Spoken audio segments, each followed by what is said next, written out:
Welcome to Red and Yellow, the podcast about all things to do with refereeing at grassroots level, looking at the laws of football, speaking to guests, and trying to help you become a better referee, with Adam Humphreys and me, Ed Connell. Hello, it's Adam here, and welcome to this episode of Red or Yellow. I just wanted to jump on here before the episode started and remind you to send us your questions about anything refereeing.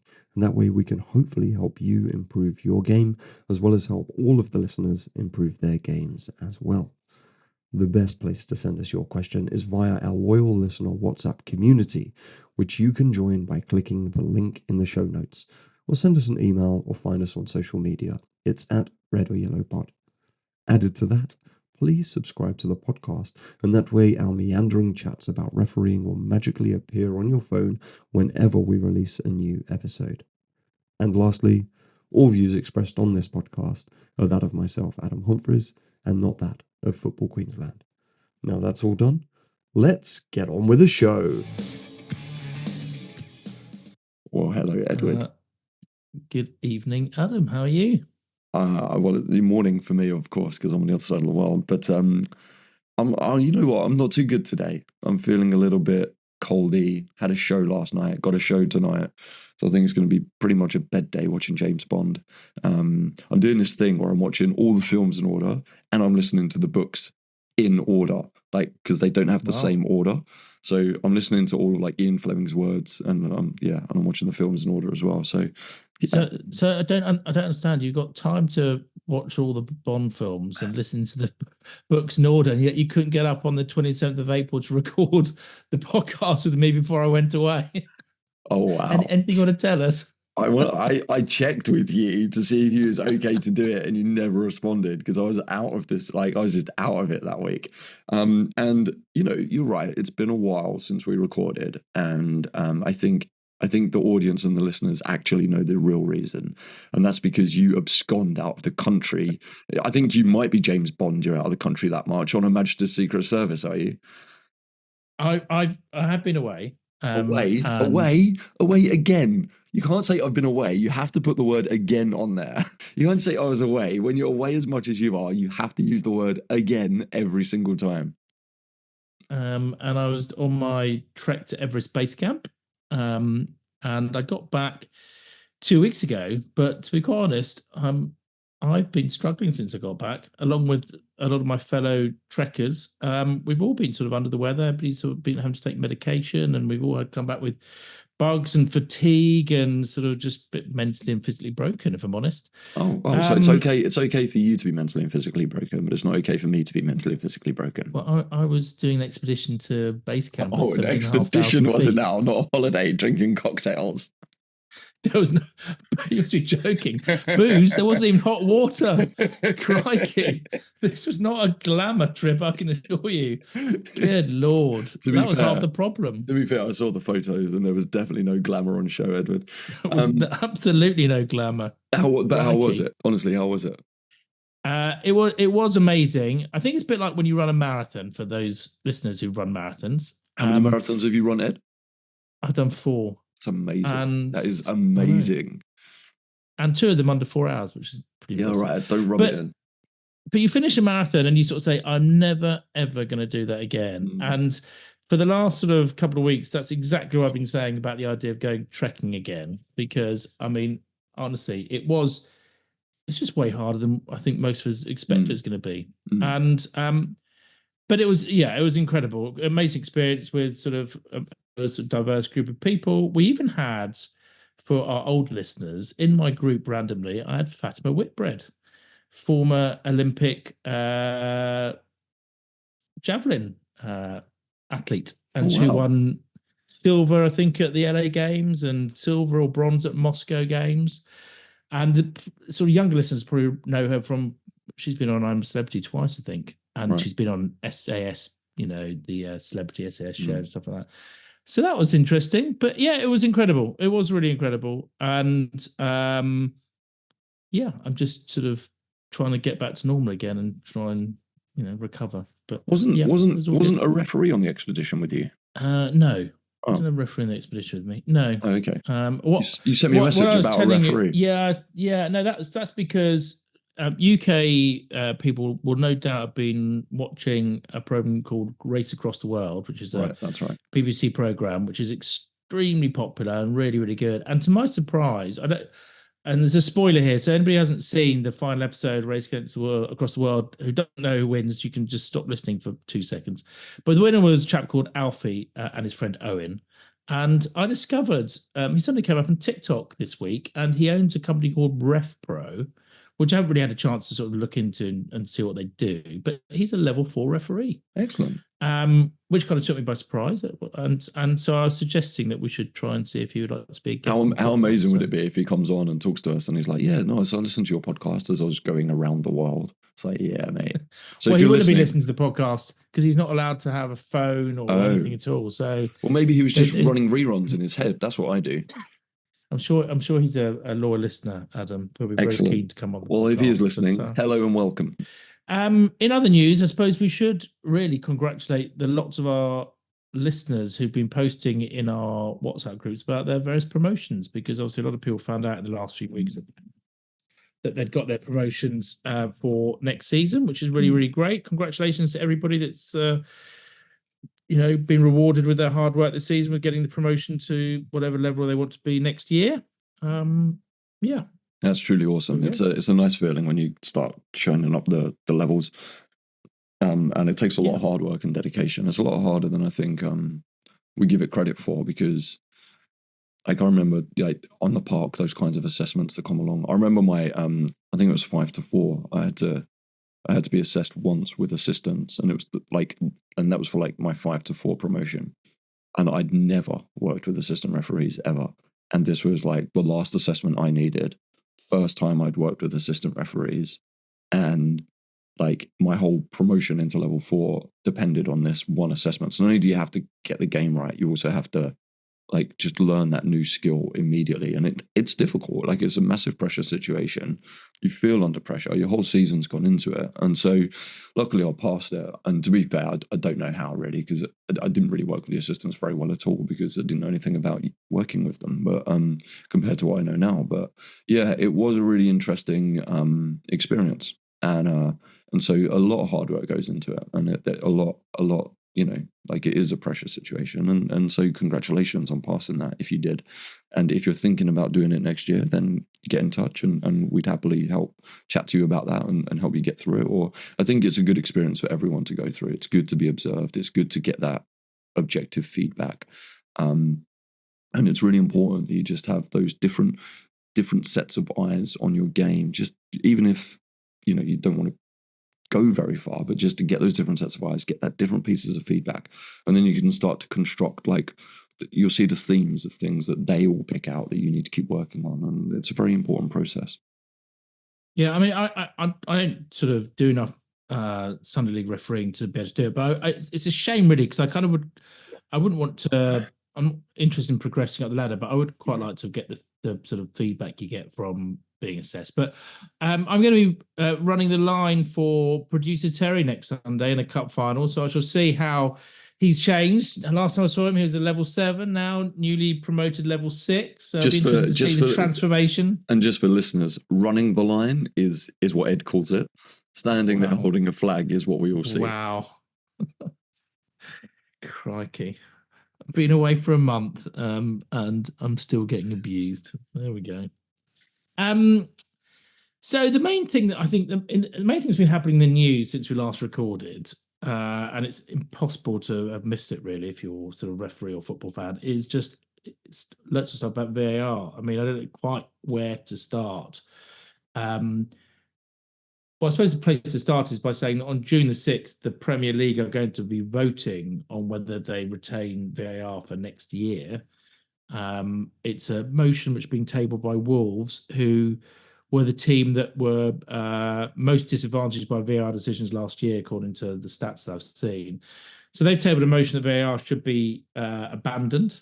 And they will need, I think, 14 out of 20 of the clubs to support them. I think it's fairly common ground that they're not going to succeed in that vote, because I think the general consensus is that VAR is here to stay. It just needs to be better. I think that consensus is what the media are saying. I don't think anyone really knows what the clubs feel about it. Like normally these votes don't pass because the bar is so high, but I don't know. There's just something. I wouldn't be surprised if it passes. I think, and I just feel like I don't know why. I just think clubs probably aren't as on board with it as we think they are. 14 clubs is a lot, but I don't know. I think it might be there. I think nobody knows what the clubs are actually thinking about VAR, and I think the media and everyone like us as refs and stuff, we obviously work with it and think like it's probably never going to change. But I don't know.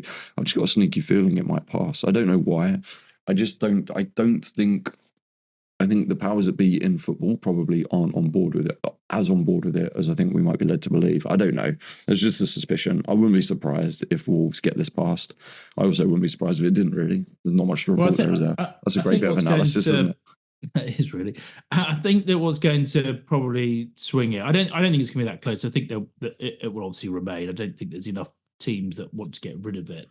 I don't think it is going to get the consensus. And I think one of the things which will result in people voting for it to stay is there's a slight sweetener in that the semi-automated offside VAR is going to come into effect this coming season in the Premier League. And for those who don't know what that is, people will be familiar with it probably from seeing it in the Champions League, where you sort of get those images on screen sort of almost straight away, the 3D images showing you which part of the body is offside. It's been in use in Champions League. It was in use in Serie A last season. A similar type of technology was in use in the last two World Cups, men's and women's.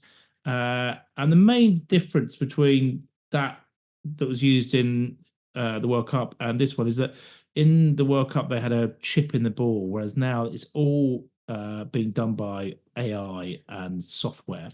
It's not going to come into force until after the autumn international break because they're still working on it. So it's a new company that's involved, an American company. They've had to install new cameras. So Hawkeye is going to be sort of phased out. This will take its place. And the idea being is that it will reduce offside decisions. It says reduce it by 30 seconds. And I think the average VAR offside decision at the moment is about 31 seconds. So the idea being going to get almost instantaneous outcomes. Still up for debate as whether or not they'll show the graphics in screen as to sort of showing you the decision. But I think that's going to be quite a big thing. All I'd say on that, and you watch more football than I do, but is offsides really the issue with VAR? Is offsides the decision that most people are getting very frustrated with? It's part of it. It's not the only problem. I mean, I think the big grievances from fans this season has been that there's just been inconsistency in how VAR is being applied. And I'll talk about an example of that in a moment. But I think it will make, and one of the things the fans are most upset about is that just everything takes so long, and it's annoying that you kind of have goal celebrations and they're put on pause. And so this, I think, will go some way to appeasing fans and make things a bit better. It's not going to, as you say, affect the decisions, where there's been a foul as to whether or not that, it's a penalty or not. And I think one of the main problems I think that fans have had over the course of this season is there's just been inconsistency. On one occasion, a push in the back is a penalty. On other occasions, it's not. And that's not going to be resolved by improvements in VAR. That's not going to be resolved at all, though, is it? Because different referees all see things differently, right? Like, I mean, I get like a push in the back as a push in the back. Like, that's quite an objective decision to give. But, if I referee a game and if you referee a game, and essentially when you boil VAR down to it, it is still a human making a decision. So that is going to obviously have all of the subjective viewpoints of that human who is making that decision. Granted, it's now like a team of humans making that decision, so you'd think they might be able to iron it out a little bit, and I'm pretty sure the stats probably show that they have increased that. But I think everyone thinks VAR is technology when it's not. VAR is actually still a human referee making a decision based on what they are seeing in the same way a referee always has done. They're just doing it with different angles, lots of cameras, and in a more distilled sort of environment than being involved in the game. But actually, I think this goes to show like how we can all just have completely different, like I've spoken about this before, how like you can make certain decisions in a game and it sends the game down a completely different path to what somebody else might have done. And that doesn't mean that you're right or they're right. It just means that's how you saw it and that's how the game went for you. Like that's just refereeing. That's the art of managing the game. It is, but I think what frustrates fans is when you get an identical sort of type of push, which, you know, on one occasion is given as a penalty, on another occasion it's just, you know, it's said to be not a penalty. And that lack of consistency is the sort of things that people hope that technology would help. And listen, I'm not saying that's the only problem with VAR, but there's a whole range of problems. You know, how long it's taking, inconsistencies, errors, because there've been some significant errors this season. And listen, I found my new favorite Twitter account, which is an account about wanting to get rid of VAR. I love it because it just constantly sort of tweets all the big mistakes and the problems with it. And I know I'm a bit conflicted. I'm realistic to the fact that it's going to be here for good, but I find it just immensely frustrating the way it's working at the moment. And I think I probably speak for quite a few people when I say that. But yeah, for sure. I mean, I kind of have no real strong opinion on it. I mean, I'll have an opinion on the decisions that come out of it, like in the game, like anyone would, because you're analysing it. But I mean, it is what it is, right? Like, I mean, I suppose it helps. I mean, my friend Sean, he'll say that I'm not a football fan. Like, I don't care about football, which couldn't be further from the truth. But I don't watch a lot of football. I don't like the way I am a fan of football is very different to like the normal sort of person. So, yeah, like I'm kind of very nonplussed. But I think one of the problems with VAR, and we've talked about this before, is that I think now referees have stopped calling the big decisions as and when they happen because they've got this fallback position of knowing that it's going to then be looked at by VAR, and that's what I think that's actually going to ultimately end up affecting the decision making of the top referees, because we've said it before, and one of the reasons why I've been so pro getting rid of VAR is that the statistics are that in the top flight football, referees were getting 98% of decisions right pre-VAR. Okay. And that means that they were making about 5 errors per game because they're making decisions, as I think we said before, about every 22 seconds. And assistants were getting 98% of offside decisions right as well. And when you've got those sorts of stats, you know, I just think... Is that 2% worth the cost? Is that 2%, especially when it brings with it so much sort of problems and controversy? Yeah. No. I mean, I concur completely. I don't think there's a major issue with refereeing. I don't think there was before VAR, and I don't really see the point in it coming in. So VAR puts referees under so much scrutiny. And like, I listen to players, like I listen to the Rest is Football podcast. And in that, like, you know, Lineker, Shearer, and Mika Richards, like they all just... they understand what refereeing is like. They understand that referees are going to be human. They're going to make mistakes. They're going to do the best for their game. Like, none of them are against referees. They'll banter with them. They'll bargain with them. They'll work hard against them in order to win the game. But they understand and respect the process behind it. And they always did as players. Like, I just don't think I think most players and most people involved in football respected the fact that this was just the way football was, and that you're going to get those funny moments. But now those funny moments are not accepted because we have this thing that's meant to cover off that 2%. And it's just, I think it's, yeah, like I said, it's just caused more problems than need be. But it is what it is. Like, if it stays, it stays. Like, you know, I mean, I talk to referees who work with VAR like regularly on a weekly basis, and they seem to get on fine with it. They have no issues with it. So I mean, I don't know. You know, it just feels like it's one of those things that everyone's got an opinion on because it's football, and everyone always has an opinion on football, and so it will be what it will be, and we'll just have to put up with it. Yeah, I mean, I think the offside thing's going to help because we're no longer going to have this nonsense of, you know, the poor frame speeds, the drawing of crosshairs, you know, and trying to get that accurate. Although, having said that, interestingly, that will still be available to the assistants, because there will be on occasions when there's players are blocked from the cameras, or there have to be subjective decisions about whether they're blocking, interfering with play, or they're active or passive. So that's still going to be a feature, but I do think this is going to improve. But it's interesting. All this talk about VAR is all about a 2% margin of error in the game, and it just seems to me to be a disproportionate response amount of focus. And the amount of money that it must be costing. just for 2%. No, yeah. Like, I dread to think how much this new system's costing, but Yeah. yeah. I interesting. also thought in terms of news, there's going to be we talked in the past about some potential IFAB plans for changing the laws of football, and some of them which have been bandied about, which we've spoken about before, are going to be trialled, albeit not in the top flight. So just sort of quickly reference some of those. So I don't know if you read about this, but there's plans for next season to try and deal with the problem. One of my bugbears about how long goalkeepers are holding onto the ball for. You know, we all know it's meant to be 6 seconds. We all know from what's the top flight that people are sort of seeing it as like 20 seconds. It's in the goalkeeper's hands.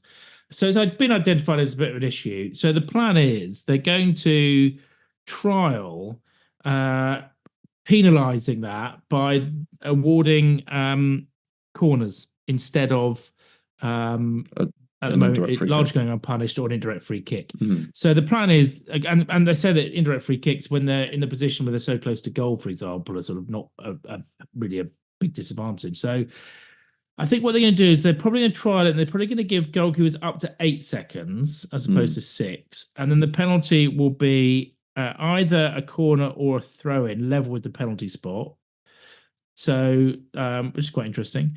And so they're going to trial that. It won't be the Premiership or the Championship. I think they're going to trial it in some lower divisions. But that we've spoken about that before. It sounds like it's going to be given a trial. Two or three other things which I think are going to get tried, but not in the top flight. We're going to have there's plans afoot to have similar to rugby, where only captains can approach the referee. That's one of the things that's being. That's just not going to stick.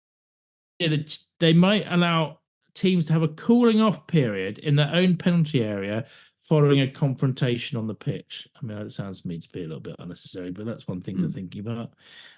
Sin bins, which we talked about before, which, you know, all of a sudden were a flavour of the month, and then sort of 5 minutes later was being rejected. I don't think they've necessarily gone for good yet. I think there is plans to sort of trial them in the lower leagues and see how they get on. I know we've both said our views about that in the past.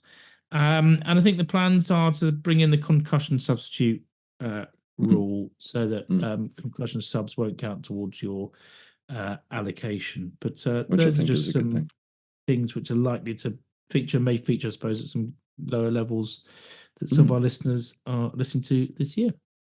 Stay tuned. Yeah. And I then thought we had an interesting post this week, Adam, about out of season fitness. I don't know whether that's a topic you want to deal with tonight or to deal with in a future episode, but somebody posted a quite interesting FA guide for out of season fitness for those people going from, I think it was level 4 to 3, or was it 5 to 4? I think remember. It was 5 to 4. I think it was 5 to 4. Was it? Yeah. Where did they post it? Season, they post it in our WhatsApp chats, Adam, for our loyal listeners. Our loyal listener WhatsApp community. Come on, get on brand, Edward. Our WhatsApp community, our Red or Yellow Pod loyal listeners WhatsApp community, in a new section called Referee Fitness. And Craig Roberts, hello Craig, he posted the FA refereeing off-season training plan, which he says has been quite useful for him because he all struggles to sort of motivate himself out of season. I don't know whether you want to maybe talk about that in the next episode. Just talk about, because we can do that.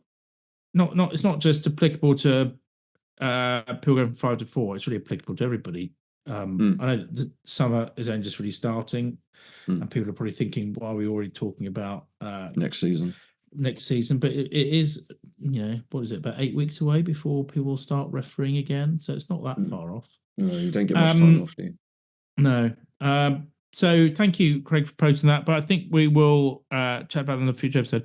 But did you want to do some listener questions? I'd love to.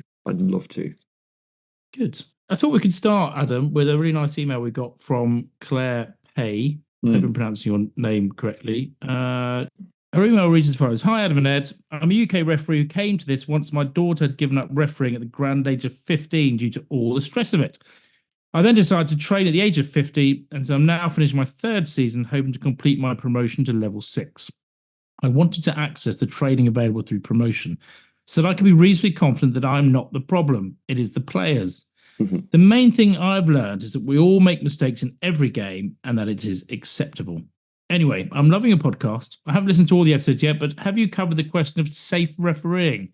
I hear it mentioned a lot. To me, it means generally going with what looks probable and might be generally expected in an uncertain decision.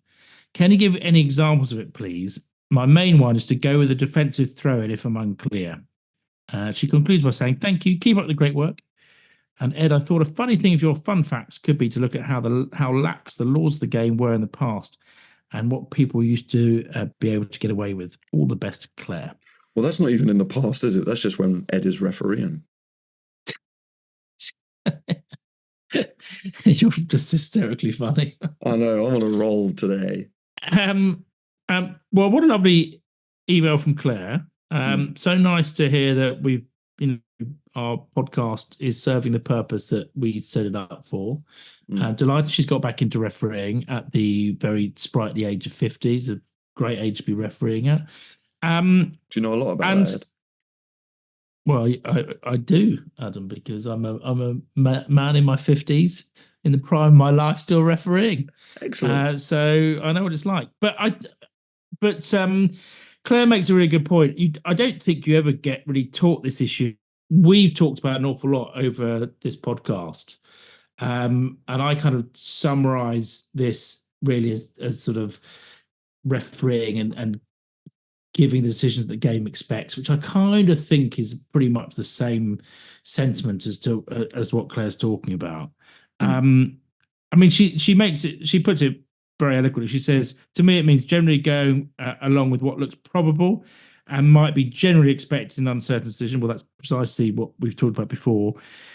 She says, can you give any examples of it, please? And my main one is to go with the defensive throw if I'm clear. Well, we've said before that that's always a good way to do it. If you're in any doubt as to who you give the decision to, it's, you probably give it to the defensive team, because the last thing you want to do is a sort of controversial 50-50 decision going to the attacking team that then turns into a goal. So I think that's a very central thing.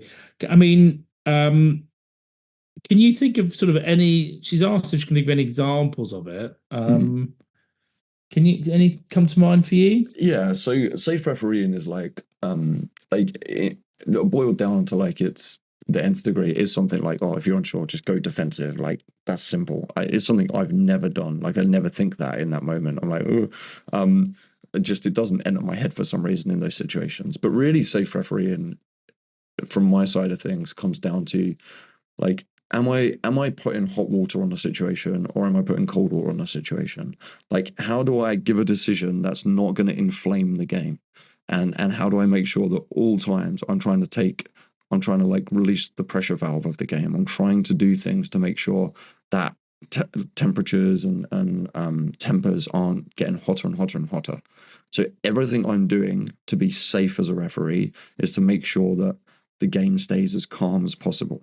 So that might be something as simple as, sometimes if I feel like I've messed up a decision that's led to a corner, or I've just got the corner decision wrong, I'll then find a free kick at the corner for the defense so that a goal doesn't get scored in that situation.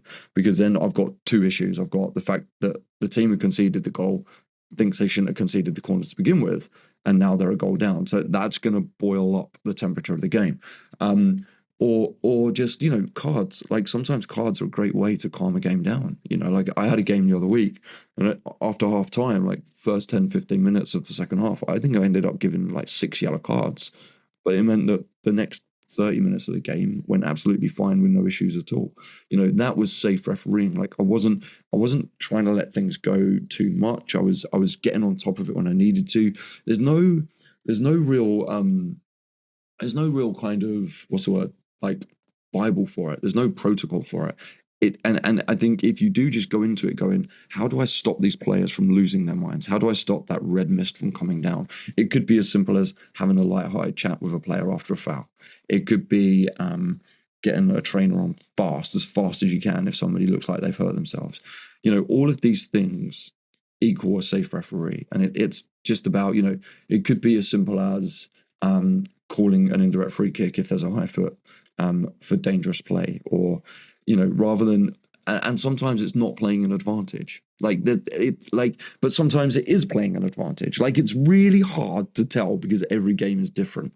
But it's really a case of just, are my decisions like frustrating the players, or are they all accepting it and are they calming it down? And we don't always tread that line correctly. If you think that every decision you're giving is causing consternation with the players, then maybe you just need to change tack and just go, okay, well, now I'm just going to blow everything and call everything, and that might calm it down. It could be the inverse. They think you're calling everything, so just let the game flow more. Just let it run. It's a really hard thing to come across, but I think things like don't rush into hot situations. Take your time when you're sanctioning players. Don't sanction backs. Like, talk to people. Be like, I often think being safe is being transparent. And so the more you just explain yourself out there, the more you just talk to players, the more you just try and create personality and work on that side of player management, then that all helps greatly. I think for me, the aspect that I've improved on in terms of this safe refereeing concept is I'm much slower now at kind of giving my decisions. So in the past, I might have been convinced that somebody, the ball's come off somebody and it's a throw, for example, to the attacking team. And I'd have been immediately sort of arm up in the air, or, when it comes to giving a corner, I'd have been immediately sort of giving a corner. And I've sort of learnt that sometimes if you just sort of pause for a second and just watch the actions of players, often makes the decision for you. Like in a corner when it sort of goes off and you're thinking, oh, crikey, I thought that came off the attacker. And you see the defensive players all start to, take up their position in the 6-yard box, or the goalkeeper starting to sort of, marshal his players. The decision's made for you. And then even if you sort of just take a couple of seconds, then indicate award the corner, it's just giving again that what the game expects. The two other examples is the one where she talks about again about throw-ins. I mean, you don't need to rush into make decisions. You'll immediately see the body language of players. Someone will pick up the ball, other people retreat. The decision's made for you. And then finally, you talked about this before, and it's something I adopted. There's a sort of a challenge in the centre of the pitch that causes, the 4 or 5 players on one team who are very close to it to react very vocally and immediately to the challenge going in, right? The expectation of everybody in those circumstances is that you're going to give a free kick. This safe refereeing thing is something which doesn't come immediately. I think it takes a bit of time and a bit of experience to sort of learn to read the game a bit more, to have the confidence to not be rushing to making decisions. If you watch Premier League referees, sometimes they don't blow up immediately. There's a time lag before they give their decision, and I think that's something that grassroots referees should adopt. There's no need to rush in to do things, but it's certainly something which is, I think, adds to your game's referee. So I mean, sorry, Claire, if we can't sort of define it any better than the way we've just done, but it sounds like you've got the concept already and you're applying it. And I'm just delighted you've come back to refereeing. That's a great story. I just going back to taking your time, like so many times at the minute, like I'm taking my time and players are swinging around and looking for stuff. And I'm like, I then blow my whistle. I'm like, mate, give me a chance. Like, give me a second to actually do what you want me to do. And then like you never hear from them again. And when like you kind of show them up like that and like that just puts them in their box. It's a great thing. Like, especially when you're giving them what they wanted and you're like, mate, it's going to take me like 4 seconds to blow my whistle. So give me a chance to do that, for crying out loud. And then that's it. Like they completely understand. And it's helpful, and it kind of embarrasses them a little bit, which can be useful again, just keeping them in your pocket, So yeah, no, it's a great, taking your time is definitely something that has enhanced my game so much. Like taking my time with my assistants, taking my time with myself, just not getting flustered, because the quicker you go, the less confident you're going to be. So just looking at things, staring at it, and just thinking it through and giving yourself that chance. This is a question of having confidence to take your time, but yeah, I mean, it's sort of bittersweet email, because what's so nice is to hear her coming back to refereeing, and far too often we're talking about people leaving refereeing for all the various problems we cited. But she does sort of preface it at the beginning by saying that her daughter gave up refereeing the age of 15 due to all the stress of it, which is rather sad to hear because we don't have enough women referees. We don't have enough young referees coming through, and we are acutely alive to the problems that young referees face. And so it's very sad to hear. Yeah. So maybe she might come back to the game too if she sees mums enjoying it. And I'd hope so. I mean, I would say like being a referee is stressful. yeah.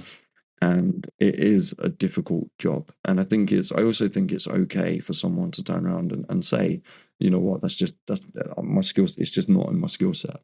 As much as they might enjoy it. And I'm not saying this is the case of a daughter. A daughter may well develop the skill set for it, or she might just not enjoy being in that kind of very kind of, it's a stressful situation. It really is stressful. And that's okay as well. Some people can deal with that kind of stress and some people can't. And I think it's okay to acknowledge that too. Yeah, and also, I mean, 15 is still quite young, and so Young. She might find it stressful now, and it is stressful, but she might find that, when she gets to later teens or, early 20s, that she may feel that she's got the confidence to give it another go. And so I hope it's not necessarily a never going to referee again situation, but you're right. It isn't for everybody. There's absolutely no shame at all in giving it a go and just feeling that it's not for you. It's too stressful, or doesn't meet your skill set, or whatever. And as I said, it may be that it's not for you now, but don't rule out necessarily coming back to it at some stage in the future. No, I agree completely. What was the other question you wanted to do? It was a question from Dion, wasn't it, you wanted to deal with? It was. He asked this ages ago and I kind of lost it. And then I reached out to him. I was like, oh, Dion, what was that message? And he came back to me with it. And he asked, so Dion Bradley, he used to be the coaching development officer for the Gold Coast here in Queensland. And then he moved on to pastures new. So he's a lovely guy and helped me a lot when I started out on the Gold Coast here. So let's get this one done. And thanks for listening, Dion. What place do you see futsal playing in developing the next generation of football referees? And he also says, love the podcast too, which is always nice. So Ed, what do you know about futsal? Well, I've never played it. I've never refereed it. I am aware, I think I'm right in saying that it's a small-sided game of football. I think it has similarities sort of five-a-side football, isn't it? But I think it's teams of 5 players in each side played on a pitch. I can't remember. It's about the size of a basketball court, if my memory's correct. Yeah, that's correct. Yeah. And I think the difference between that and five-a-side is in five-a-side where you might sort of use the sort of surrounding walls as part of the pitch. They don't have that in futsal. So it's sort of no walls or boards and the sort of pitch is marked out. So it's smaller, lower bounce ball, and quite sort of frantic, really. But I've refereed. It is frantic. I've refereed five-a-side football, and I mean that's my own experience. So I can only really talk about that. I mean, it's the same skills as you have to exercise in an 11-a-side game.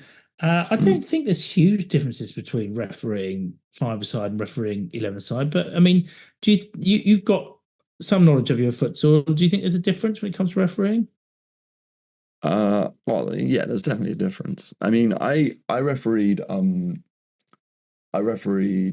haven't refereed futsal, but I did a futsal conversion course, sort of, I can't remember, earlier this year or late last year.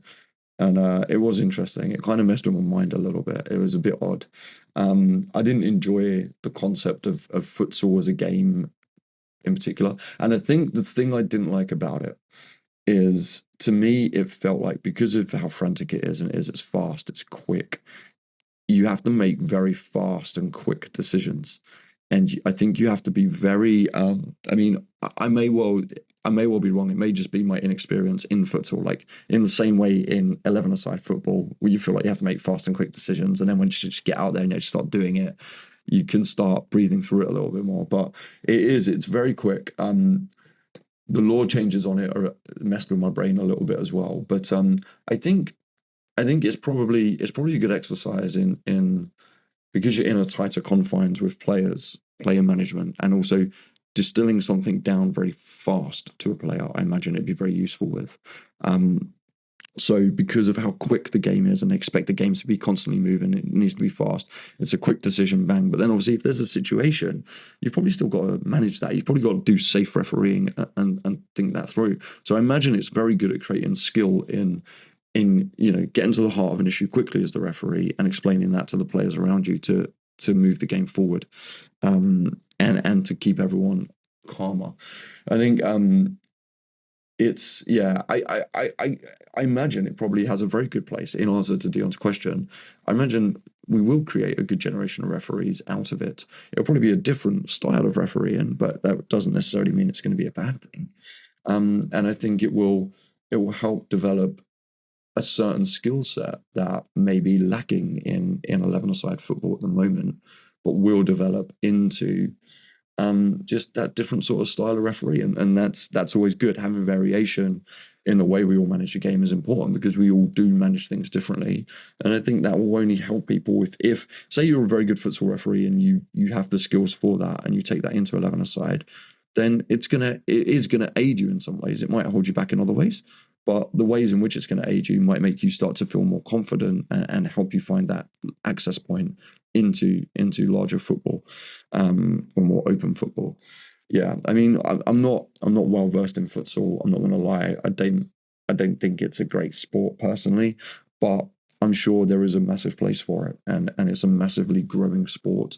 And it is lots of people enjoy playing it. People like the quickness of it. It's great for kind of like foot skills for players and ball control skills, and there's a lot that goes into that. What I always understood was the main difference. Whenever I've heard futsal being talked about, it's been talked about not from a sort of refereeing perspective as being different, but from perspective of it, because I think you use a smaller ball and it's a smaller area, it's much more focused on skills. And I think it's played by a lot of South American countries, and it sort of tends to develop player skills, and make them better.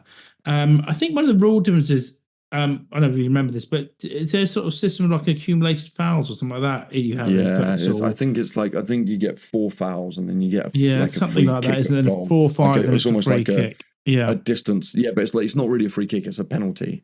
It's what we'd recognise as a penalty. It's like one guy against the goalkeeper. That's right. It's from you get direct free kick from the second penalty mark, whatever that is. Yeah. Yeah, exactly. Like it's and I think like the system you run as well, because you have 2 referees running up and down the line, is it probably actually is very good exercise in teamwork, and developing communication between 2 referees like that. That's probably a very good side of things, because you kind of control your half of the field and then they control their half of the field.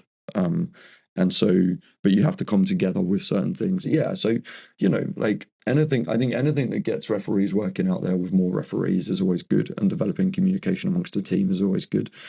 It's just a different game management skill set that I sadly lack. Yeah. I mean, I kind of think that broadly speaking, it's the same. You're still performing the same role as an 11-side referee. It's just a slightly more frantic environment, really. So I wonder if you're going to be more inclined in futsal to call the little holds here, the little taps here, the little kind of the slight kick on the heel, because it's going to have a much larger effect on that field than it is in open football. In open football, where you probably try to play that through, in futsal, I wonder if you're gonna, because it's so technical and it's so quick and it's so delicate, I wonder if you're going to have a slightly higher sensitivity to the physical side of football as opposed to open football. But I just don't know. Like I say, I'm not experienced enough in the sport. Yeah, there we go. Well, thanks, Dion, for your question. Interesting. If you are a futsal referee, please get in touch. Absolutely. And tell us your answer to that question, because I'd be so interested to hear your thoughts on it. Right. Well, I think, Adam, bearing in mind that we're having some internet connection problems, you being on the other side of the world, the joys of being in Gladstone in a hotel room, that's probably enough for this recording. So when are you back home? Back to Toowoomba Sunday, tomorrow. Okay, good. So hopefully next time we record we'll be on normal internet and be able to hear each other properly. Apologies to those listening if we've had some sort of sound issues in this, but That's one of the things that happens when we've got Adam on the road in a hotel recording, and me in the UK. It's not always perfect, so apologies for that. Also, Ed, how long till your next holiday? You away on Wednesday, Thursday? I'm not leaving the country until I go refereeing in Austria, Adam. Which is when? I think that's in July, I think. Oh my God, your British Airways, like, have you got a black card with British Airways yet? Sadly not, but yeah, no, I'm off to referee in the Euro Games. It's in July. I'm off to do that, so middle of July. Fantastic. So we'll have a few more recordings before I go away, but hopefully I'll be able to report back to you on international refereeing when I get back from my trip. On standing on the line, that'd be great. Right. Well, on that note, send Terry my love, won't you? I will do. I will do. And good luck. Nice to see you again. And Likewise. Speak to you soon. Bye. I can't wait. Ciao. Thank you so much for making it to the end of another episode of Red or Yellow. You're clearly a very fit listener. May I gently remind you to like and subscribe to this podcast in your podcast app. That way, when we release a new episode, our meandering chats will magically appear on your phone. Also, if you've enjoyed this episode, please feel free to share it with one of your friends when they ask for a podcast recommendation. Word of mouth goes a long way, and no more so than yours. Don't forget, you can get 10% off any refereeing equipment that you might need if you head to processports.com and use the code REDORYELLOW10 at checkout. Thank you so much for listening this week, and don't forget to follow us on social media. It's at Red or Yellow Pod, and please feel free to send us any questions that you may have via DM, or you can email redoryellowpod@gmail.com. We cannot wait to speak to you again very, very soon. Ciao, ciao.